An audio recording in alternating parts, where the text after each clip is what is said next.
আসসালামু আলাইকুম। আজ আমরা ম্যাট্রিক্সের যে অঙ্কটি নিয়ে আলোচনা করব আমরা একটু খেয়াল করি যে দেখাও যে এ বি একটি নাল ম্যাট্রিক্স। এক্ষেত্রে এ ম্যাট্রিক্স এটা এবং বি ম্যাট্রিক্স, এই দুটো ম্যাট্রিক্স আমাদের দেওয়া আছে। তো প্রথমে আমরা জানবো যে নাল ম্যাট্রিক্সটা কি। নাল ম্যাট্রিক্স হলো ওই ম্যাট্রিক্স যে ম্যাট্রিক্সের প্রতিটি উপাদান শূন্য, তাকে মূলত নাল ম্যাট্রিক্স বা ফাঁকা ম্যাট্রিক্স বলে। যদি আমাদের এ সমান সমান এরকম যদি ম্যাট্রিক্স হয়, তাহলে এই ক্ষেত্রে আমরা দেখতে পাচ্ছি যে প্রতিটি অর্থাৎ এ ম্যাট্রিক্সের প্রতিটি উপাদানই কিন্তু জিরো বা শূন্য। এক্ষেত্রে এটাকে আমরা নাল ম্যাট্রিক্স বলতে পারবো। তা আমরা নাল ম্যাট্রিক্স সম্পর্কে অবশ্য জানলাম। এখন আমাদের ঠিক যে প্রশ্নটা এখানে করা হয়েছে যে দেখাও যে এ বি একটি নাল ম্যাট্রিক্স। এখন এ বি নাল ম্যাট্রিক্স কিনা, অর্থাৎ এ ম্যাট্রিক্সের সাথে বি ম্যাট্রিক্সটাকে গুণ করার পরে যদি আমাদের প্রতিটি উপাদান শূন্য হয়, তাহলে ওই ক্ষেত্রে আমরা বলতে পারবো এ বি আমাদের নাল ম্যাট্রিক্স কিনা। তো এর জন্য আমাদের সমাধানটা কিভাবে করতে হবে আমরা একটু খেয়াল করি। এখানে আমরা প্রথমে লিখব সমাধান। এটা লেখার পরে লিখবো আমরা দেওয়া আছে এ ম্যাট্রিক্স এবং বি ম্যাট্রিক্স, এটা আমরা এইভাবে দিয়ে নেব। এরপরে আর লিখবো আমরা জানি যে ম্যাট্রিক্সের প্রতিটি উপাদান শূন্য তাকে নাল ম্যাট্রিক্স বা ফাঁকা ম্যাট্রিক্স বলে। এই কথাটা আমরা লিখবো। লেখার পরে আমরা যেহেতু এ বি এটা নাল ম্যাট্রিক্স কিনা পরীক্ষা করতে যাচ্ছি, তাহলে এই ক্ষেত্রে এবার আমরা অতএব চিহ্ন দিয়ে এ বি দেব। দেওয়ার পরে এ ম্যাট্রিক্স যেটা সেটাকে আমরা বসাবো। এবার গুণ দেব বা ইনটু দেব। দেওয়ার পর আমাদের যে বি ম্যাট্রিক্স এই যেটা, এটা আমরা এইভাবে বসিয়ে দেব। এরপর আমাদের যে কাজটি করতে হবে সেটা হলো যে এ ম্যাট্রিক্সের সাথে বি ম্যাট্রিক্সের গুণ করতে হবে। আর এই গুণটা কিভাবে মূলত করা যাবে সেটা আমরা কিন্তু এর বিগত পার্টগুলোতে মূলত এই গুণের অঙ্ক নিয়ে আলোচনা করছি। আমরা যদি ওই পার্টগুলো ভালো দেখি, তাহলে কিন্তু আমরা এই গুণটাও আমরা খুব সহজে সমাধান করতে পারবো। তারপরও আমরা একটু খেয়াল করি, আমাদের যে গুণের সিস্টেম সেটা হলো মূলত যে অর্থাৎ প্রথম ম্যাট্রিক্সের সারির সাথে প্রথম ম্যাট্রিক্সের সারি এর সাথে দ্বিতীয় ম্যাট্রিক্সের কলামের আমাদের কিন্তু গুণ করতে হবে। এটা হলো মূলত গুণের সিস্টেম ম্যাট্রিক্সের। তো এই জায়গাটায় আমরা এই গুণটা এখন করি। আমরা একটু খেয়াল করি যে প্রথমে আমরা একটা ম্যাট্রিক্স চিহ্ন দিয়ে নিলাম। এরপর আমরা প্রথম ম্যাট্রিক্সের সারির সাথে ঠিক দ্বিতীয় ম্যাট্রিক্সের কলামের আমরা গুণ করব। তাহলে অনের সাথে আমরা -1টাকে যদি গুণ করি তাহলে পাবো -1। এবার অনের সাথে যদি 6টাকে গুণ করি তাহলে আমরা এই জায়গায় পাবো +6। কেন প্লাস হলো?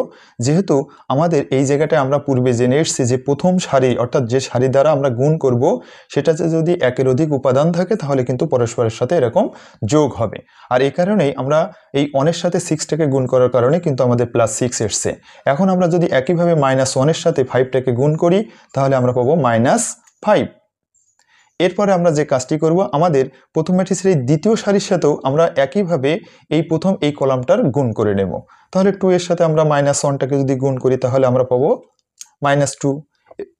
এরপরে -3 এর সাথে যদি আমরা 6টাকে গুণ করি তাহলে পাবো -18। এরপর আমরা 4 এর সাথে যদি 5টাকে গুণ করি তাহলে পাবো আমরা +20। এরপরে 3 এর সাথে আমরা যদি -1টাকে গুণ করি তাহলে আমরা পাবো -3। এবার 3 এর সাথে যদি আমরা 6টাকে গুণ করি তাহলে আমরা পাবো +18।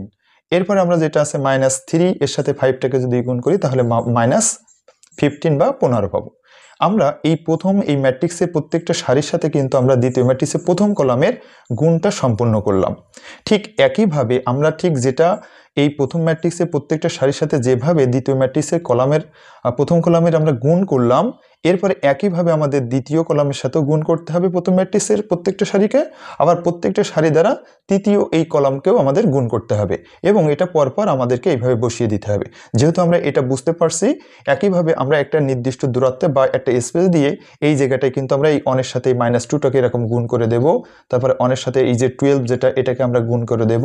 এবার -1এর সাথে কিন্তু আমরা 10টাকে গুণ করে দেব। এইভাবে প্রত্যেকটা এই যে দ্বিতীয় সারি বা তৃতীয় সারি, এটার সাথে কিন্তু আমরা এই দ্বিতীয় কলামটাকে এভাবে গুণ করব। তা গুণ করলে আমরা যে মানগুলো পাবো, প্রথমে দ্বিতীয় সারির সাথে গুণ করার অবস্থায় -4 পাবো, এরপরে -36 পাবো, তারপরে আসবে +40।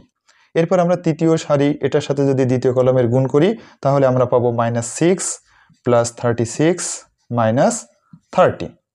এরপরে আমরা ঠিক এই প্রথম ম্যাট্রিক্সের এই তিনটে সারির সাথেই এই তৃতীয় কলামের আমরা এখন গুণ করব। একটা নির্দিষ্ট দূরত্বে বা স্পেস দিয়ে আমরা এখানে গুণটা দেখাবো। তো অনের সাথে যদি আমরা -1টাকে গুণ করি তাহলে আমরা -1 পাবো। অনের সাথে আবার যদি -6টাকে গুণ করি তাহলে আমরা +6 পাবো। এরপরে -1এর সাথে যদি আমরা 5টাকে গুণ করি তাহলে আমরা -5 পাবো। এরপর আমরা দ্বিতীয় সারির সাথে যদি গুণ করি তাহলে আমরা পাবো -2, এরপরে যেটা পাবো -18, এরপরে আমরা যেটা পাবো আমাদের গুণ করলে আসবে +20। এরপর আমরা তৃতীয় সারির সাথে এই তৃতীয় কলামের যদি গুণ করি তাহলে আমরা পাবো -3 +18 এবং শেষে পাবো -15 বা 15। এরপরে আমরা ম্যাট্রিক্স চিহ্ন দিয়ে এটাকে ক্লোজ করে দেব। তাহলে আমাদের এই যে গুণের যে সিস্টেমে গুণ করার যে সিস্টেমটা সেটা আমরা গুণ করা সম্পূর্ণ করলাম। এখন আমাদের যোগ বিয়োগ করে দেখতে হবে আমাদের প্রত্যেকটা উপাদান আমাদের 0 বা 0 হচ্ছে কিনা। আমরা একটু খেয়াল করি। এখানে আমাদের আছে -1 আর -5, তাহলে -6 এবং এখানে আছে +6, তাহলে এটা আমাদের 0 হবে। এখানে আছে আমাদের +20 আর এখানে আছে -18 এবং -2, তাহলে এখানে -20 আছে এবং +20, তার মানে এটাও 0। একই সাথে আমাদের এখানে +18 আছে আর এখানে আছে -15 এবং -3, তাহলে আমরা 18 পাচ্ছি আর +18, তাহলে এটাও কিন্তু আমাদের 0 হয়ে যাচ্ছে। একই সাথে আমরা প্রত্যেকটাই যদি এখান থেকে যোগ বিয়োগ করি আমাদের কিন্তু সব মানই কিন্তু আমাদের 0 হয়ে যাবে। এই যে আমরা প্রত্যেকটা উপাদান কিন্তু এখন পেয়ে গেছি, যেগুলো প্রত্যেকটা উপাদানই কিন্তু আমাদের 0 বা 0 হয়ে গেছে। আমরা অতএব চিহ্ন দিয়ে এ বি এইভাবে লিখতে পারবো। আর এই জায়গাটায় যেহেতু আমাদের প্রতিটি উপাদান অর্থাৎ এ বি এই ম্যাট্রিক্সের প্রত্যেকটা উপাদান কিন্তু আমাদের 0 হয়ে গেছে বা 0 হয়ে গেছে, এই কারণে এটাকে আমরা বলতে পারবো এটা হলো আমাদের একটা নাল ম্যাট্রিক্স। অতএব চিহ্ন দিয়ে আমরা এইভাবে অবশ্যই এটা লিখতে পারবো যে এখানে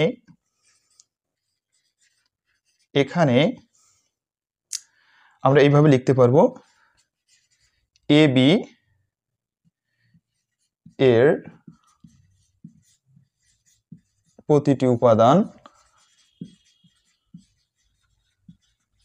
0, সুতরাং এ বি একটি নাল ম্যাট্রিক্স বা ফাঁকা ম্যাট্রিক্স। তো এইভাবেই মূলত আমাদের নাল ম্যাট্রিক্স বা ফাঁকা ম্যাট্রিক্স যদি এরকম আসে তাহলে কিন্তু আমরা এইভাবেই এখান থেকে এটা নাল ম্যাট্রিক্স কিনা বা ফাঁকা ম্যাট্রিক্স কিনা এটা আমরা এইভাবে সমাধান করতে পারবো। তো যাই হোক, আজকে মূলত আমাদের এই পার্টের আলোচনাটা এখানে শেষ হচ্ছে। আগামীতে আমরা অন্য পার্টের আলোচনা নিয়ে ম্যাট্রিক্সের আরও নতুন পার্টের আলোচনা নিয়ে আলোচনা রাখবো। আজকে এখানেই শেষ হচ্ছে মূলত এই পার্টের আলোচনা। সবাইকে ধন্যবাদ।